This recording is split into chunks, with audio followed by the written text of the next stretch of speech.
Hello, everyone, and welcome back to the Fantasy and Other Stuff podcast. I hope you're doing well. Of course, as always, I want to start off and thank my patrons. You guys are the chicken to my noodle soup. And what's noodle soup without chicken? It's nothing. It's absolutely nothing. It's just noodles sitting in broth. And who wants to eat that? Not me. I don't want to do that. That sounds boring and gross. And so you guys are the chicken part, which makes it a lot better. I don't know where I was going with that, but you get the gist of it. You know what I'm saying. You understand what I'm saying. And of course, as always, thank you for the support. I appreciate you guys so much. You guys make this podcast infinitely better, and I enjoy this podcast in the first place. So you guys, you turn it into this. I can't think of another food metaphor. Okay. It's like if it was like a vanilla cake, just like a vanilla cake. You add like the icing and the sprinkles. Another food metaphor for you. I can't stop doing those apparently. So there's another one. Okay, but anyways, thank you. We have a lot to talk about. You guys also in the Patreon. You guys are gonna get my full Barbenheimer thoughts. Because I want to talk about those movies a little bit more in depth than I'm going to in this episode.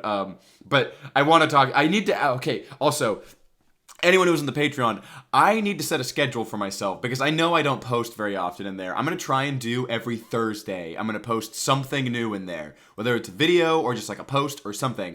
I'm going to try every week on Thursday. You can hold me accountable to that because if I don't set a schedule, I'm just too scatterbrained to remember to do anything. So, which is why I always record these podcasts literally on the day that I'm supposed to be posting them because I can't think of it until it's like right in front of me. So anyways, I'm going to try and do that. And you guys will get my Barbenheimer thoughts. And while we're talking about Barbenheimer, I will give you guys my brief thoughts here on the podcast. It was amazing. It was exactly what I wanted it to be. If you listened to last week's episode, you knew I was super excited. I wish I could... my outfit is in the closet, but I wore a pink tank top with a suit jacket over it. I felt ridiculous, but it was awesome. I had a great time. I went with some friends. We went and saw Barbie first at like 6 p.m. and then afterwards we got food, and then we saw Oppenheimer at 10, which was a mistake. If you're doing Barbenheimer or if you haven't done it yet and you plan on, don't watch Oppenheimer at 10 p.m. It's a 3-hour-long movie that is almost exclusively dialogue. So you can imagine what happened around midnight. I started getting really sleepy and like almost falling asleep. And it was amazing. It was such a great movie, but like my body physically could not in a dark movie theater, no. It was so, and I had like a full stomach. We went and ate Mexican food. Like I was exhausted. It was really hard to focus on that movie, but it was good enough that like I still like I stayed awake because I did not want to miss anything. I don't know which one of the two I liked better, but I loved both of them. They were exactly what I wanted. Barbie was absolutely hilarious. And it was genuinely like existential and kind of like inspiring. It was really good. It was, man, what a day. What a day. When is the last time that you can think of anything like this? Can you think of any time that something like this has happened? Because I can't. I can't think of a single time in history that there's been two like original, really good movies that came out on the same day and like became like a cultural event.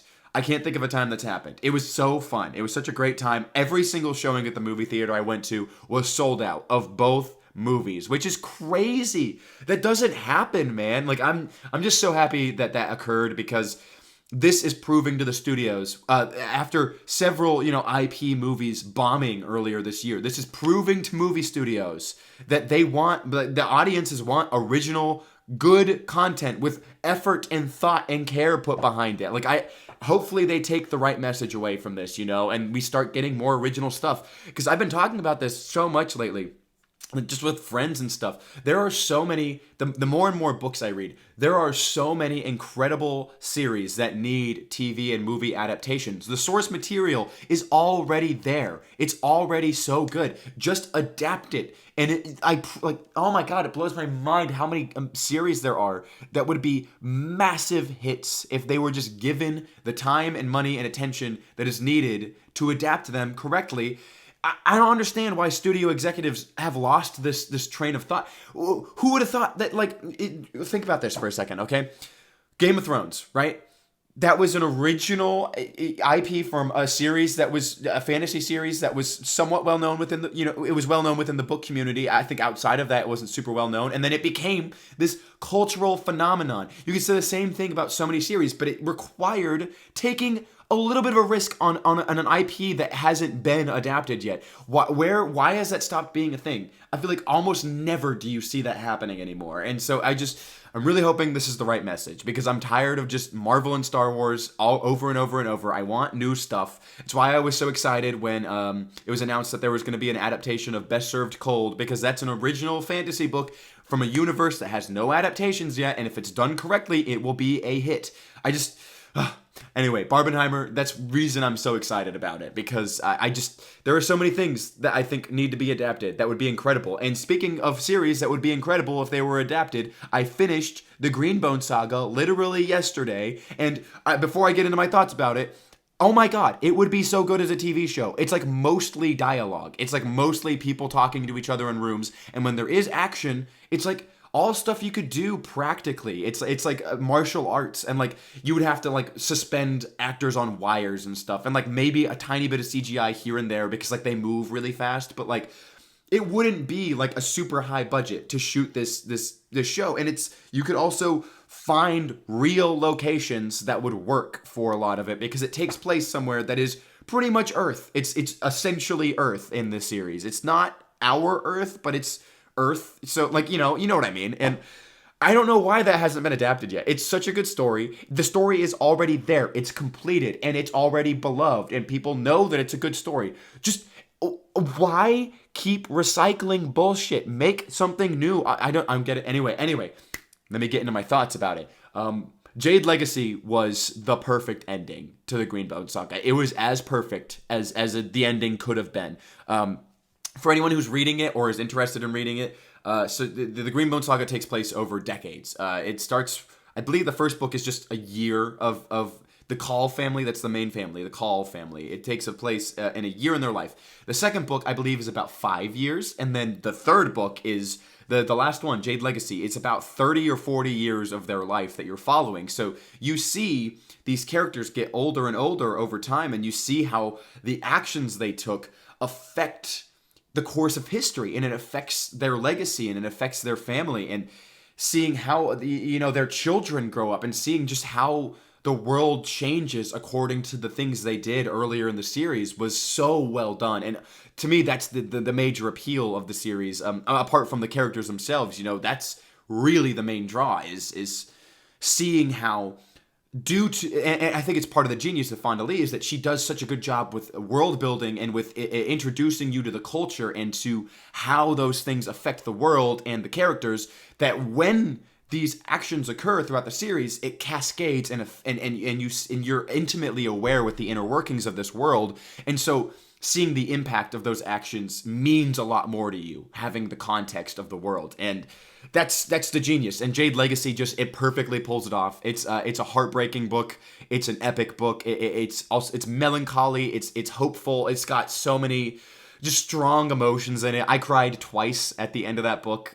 2 separate scenes got me, and I mean, I couldn't be happier with it. That was an incredible series, and I am over the top with how it ended. I think it was incredible. And if you're reading it right now, you have that to look forward to. It's amazing. I'm always going to tell people to read that now. It's definitely not for everyone. I know several people that they're just not like super into it. But if you are into it, it's going to hit you hard. It's going to hit you really hard. So anyways, Jade Legacy, incredible. I've talked enough about the Greenbone saga on this podcast. But man, there's a reason. And in other news, another series that I think would be amazing in TV show form, Red Rising. The new book just came out today. It just came out today. I ran to the bookstore this morning and picked up the book. I've read the first 50 pages, and now I have to stop and record this podcast, which I got to tell you was a little bit difficult. I'm not going to lie, because it's so nice to be back. It's so nice to be back in the Red Rising series. Pierce Brown, I was just talking about this last night with my mom. He's got such a unique voice. Like, if you've read the Red Rising books, you know what I mean. He's got a very, very unique way prose. He writes first person present tense, which is already in itself just so different than what you're used to in sci-fi and fantasy. It's almost always third person omniscient, you know? So having first person present tense is just not something you encounter very often. And Pierce Brown writes in a way that is very punchy. It's very colorful. No, that's not the right word. Colorful is not the right word. It's very vibrant. That's the word. It's very. I don't know how to describe it. He's just got this way of pacing things and of using diction that is very powerful. He chooses very emphatic words, and he does it over and over. And if you've read it, you know what I mean. It's kind of hard to picture what I'm saying until you've read it, but he's just got such a unique way of writing. So I picked up the book. I read like 3 pages, and I was like, yes, this is Pierce Brown's voice. And that's something I just appreciate so much. And it's something, the more and more I've read, I've come to appreciate a lot, is that some authors have a much more passive voice. I think Brandon Sanderson is a great example of this. He has a very passive voice. There is nothing distinct about his prose. There is absolutely nothing distinct about the way that he writes things.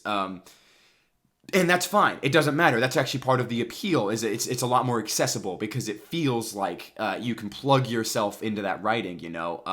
And there's a lot of authors that are like that. I think Fonda Lee with the Greenbone Saga, she had some passages that felt a lot like no one else could have written them, but there was a lot of that series that was very plainly written, and there's nothing wrong with that. There is literally nothing wrong with that. That's just a way of writing that some people have, but some authors have extremely distinctive voices. Pierce Brown, Joe Abercrombie, those are 2 that come off the top of my head that have very, like, no one else could have written the books in the voice that they do it, because they have a lot of personality in the way that they write, and I can appreciate that. That makes me like an author a lot more. It doesn't make them like one of my favorites, but it does it adds a leg up in my book if it's done well, because then I become accustomed to their voice, and I feel attached to that voice. So returning to Red Rising has been nice specifically for that, and several other things, but that's been a nice addition. It's just so fresh. It's such a fresh voice, you know, when you pick it up. So I've been enjoying that a lot, and I'm sure I'll be done with Lightbringer by next week's episode, so you guys will get my full thoughts at that time. And after that, man, I'm going to need a break. Jade Legacy was very, very heavy. There was a lot going on there. And I've just been reading, this past month, it's just been big book after big book after big book. And they're just, as much as I'm excited for Lightbringer, I know I'm going to need a break after them. And I'm going to probably pick up the next Cradle book. That's probably where I'm going next. I might read 1 or 2 of those. I might pick up like a fantasy romance or something, because I've been wanting to dip my toe into those. I've got a bunch of shit on my TBR, but after that, I'm getting back into Abercrombie. I really want to read the next Abercrombie book, and I've been craving it, man. I've been pacing myself. I've been telling myself I can't just jump right back into him. So I'm doing it though. After I take a buffer book between Lightbringer, I'll be getting back into Abercrombie. And my loose TBR is all over the place. I need to finish. I want to read Wise Man's Fear. I need to wrap up series before I go anywhere else. So I think at least I'm going to get through the standalone Joe Abercrombie books. I'm going to read Wise Man's Fear. And do I have any other ongoing series, right? I guess I have Cradle. I want to keep reading The Locked Tomb. I need to wrap up at least 1 or 2 series before I pick anything else up. But once I'm done with 1 or 2 other series, I think it's time for me to start John Gwynne. I think I'm going to do it. I think I'm going to pick up Faithful and the Fallen. I'm going to start Malice. I have it. I have the book. I really want to read it. I'm in the mood for some classic good versus evil high fantasy, and I don't want to read The Wheel of Time right now. So that might be the move. I think I'm going to do that in the next couple months probably, but I could be lying because I keep lying to you guys all the time on here. So who knows? But that's my loose TBR, just so you're in on the know.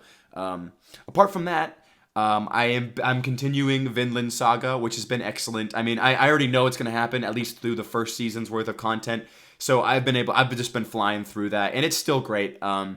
Some of the parts have lost their punch for me just because I've seen that season twice now. So like reading it has been, I know it's coming, and it's still great. It's still great. It's just I'm not being surprised by anything, but I'm very excited to get past that content and get to Farmland because I've been told that's just an incredible arc, and I really want to get to it. I really, really want to do that. So that'll be happening. I'll definitely update you guys a little more specifically once I'm actually at a part that I haven't read already. So that'll happen eventually. Apart from that, I don't have a whole lot. This week might be a bit shorter of an episode because I was just focused on a couple big things this past week. Jade Legacy was taking up a lot of my time, and that's really all I've been in on is just doing that. And I've been busy. I've been actually getting out of the house. I know I have a social life. Can you believe that? That's crazy. I feel like I don't even know myself anymore. I'm not just sitting inside every day. What? What? That's crazy. Oh my god. But also, I did get the job I wanted overseas. This is just, if you guys are longtime listeners, you know that I'm going to teach English overseas, and I got the job, so I'm very excited about that. That's still over a month away, so you guys will hear more about that as it gets closer. But let's see, is there anything else? Oh yeah, I started watching BoJack Horseman. I don't have access to season 2 of The Bear, so I really want to watch that, but I don't have access yet. But in the meantime, I started BoJack Horseman. I know a couple people, it's like their favorite show ever, so I've been wanting to watch it for a long time, and I finally did it. I'm like 5 episodes in. I'm not very far yet, but I'm enjoying it. It's very funny. It's got some really depressing shit in it already, and the main character is a pathetic scumbag, but I kind of like him. So, and I can enjoy when a show does that, when it makes me like someone that is very unlikable. So that's already a promising start. I can't really say much about it right now because I'm not very far, but I'm not upset that I started it, and I'm glad that I'm watching TV shows again because I just wasn't doing that for so long. Okay, is that it? I think that might be it. Well, okay, another thing. So if you don't know this, I am a writer. I've been writing books for years and years and years. And I have been making progress into one. I've been taking a big break from it, but I just started getting back into it this week, and I'm very excited about that. I don't really want to talk much about the premise yet because it's been changing day by day. I've been changing my mind about the direction I want it to take. So until it's a little more like firmed up, I don't really want to talk about it a whole lot because it's just I don't want to like set it in a stone and then feel like I have to do it a certain way, but I'm excited to be writing again also because that's something I had been not doing for a long time, and I love writing so much. So back on some good hobbies right now, just finally doing stuff again that I just hadn't been doing for months and months. So that's a good feeling. It's a good feeling to be back into some habits and routines that are fun to me. So that's it, I think, guys. This is a really short episode. I'm only at 17 minutes, but I hope you enjoyed this podcast episode. I always enjoy doing these. These are really fun to me. I like talking about this stuff so much, and I know that I usually just yap my friends' ears off, and I can't do that all the time. So you guys are taking the bullet for them. But that's it. Anyways, until next week, guys. I hope you're happy and healthy.